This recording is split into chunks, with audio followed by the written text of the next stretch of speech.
Assalamualaikum warahmatullahi wabarakatuh. Saya Aryanda Habadar, Sambung A351-18029 dari Program Studi Pendidikan Geografi Universitas Tadulako. Baik, di sini tak akan jelaskan atau mempresentasikan tugas geografi pantai dan pesisir mengenai bentukan wilayah antar pasut. Pertama, kita harus tahu apa itu pasang surut. Pasang surut merupakan salah satu gejala alam yang tampak nyata di laut, yakni suatu gerakan vertikal atau naik turunnya air laut secara teratur dan berulang-ulang dari seluruh partikel massa air laut dari permukaan sampai bagian terdalam dari dasar laut. Gerakan tersebut disebabkan oleh pengaruh gravitasi antara bumi dan bulan, bumi dan matahari, atau bumi dengan bulan dan matahari.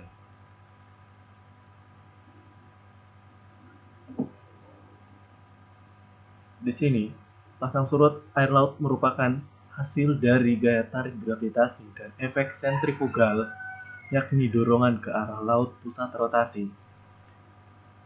Menurut hukum gravitasi Newton, dinyatakan bahwa semua massa benda tarik-menarik satu sama lain, dan gaya ini bergantung pada besar massanya, serta jarak di antara massa tersebut.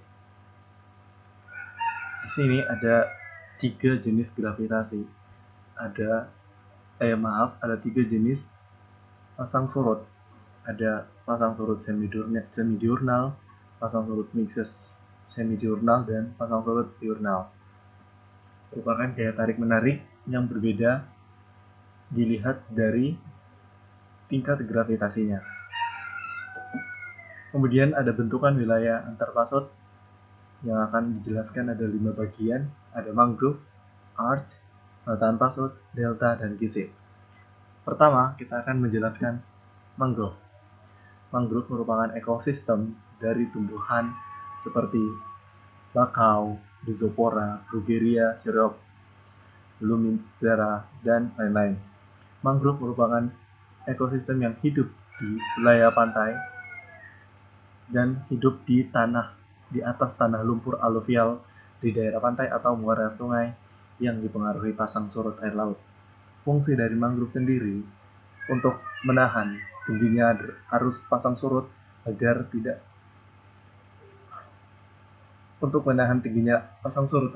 masuk ke wilayah pemukiman di pesisir. Kemudian untuk mengurangi tingkat abrasi dan sebagai tempat ekosistem atau makhluk hidup bertempat tinggal, serta mangrove juga merupakan penyumbang oksigen.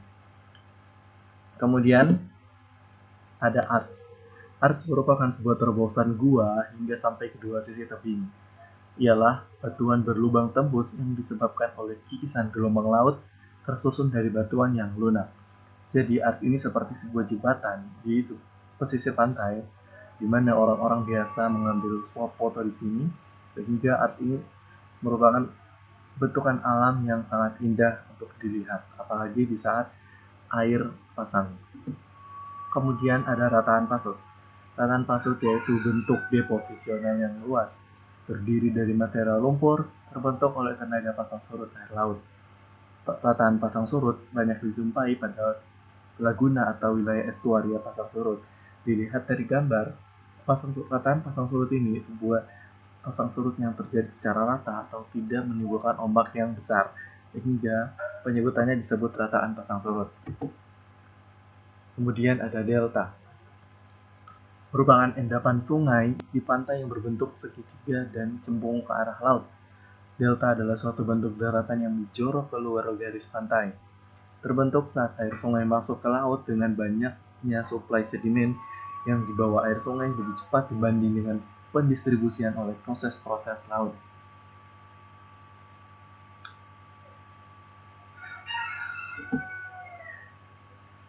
Terakhir ada gizeh. Gizeh merupakan jalur agak miring di tepi laut yang terentang antara garis batas laut teredah dan medan yang bercorak lain seperti tebing curam atau padang rumput, dan umumnya terdiri dari bahan seperti pasir atau kerikil. Jadi kawan-kawan, Ini seperti batas antara pasir dan laut. Oke, sekian, terima kasih dari saya. Wabillahi taufiq wa hidayah. Wassalamualaikum warahmatullahi wabarakatuh.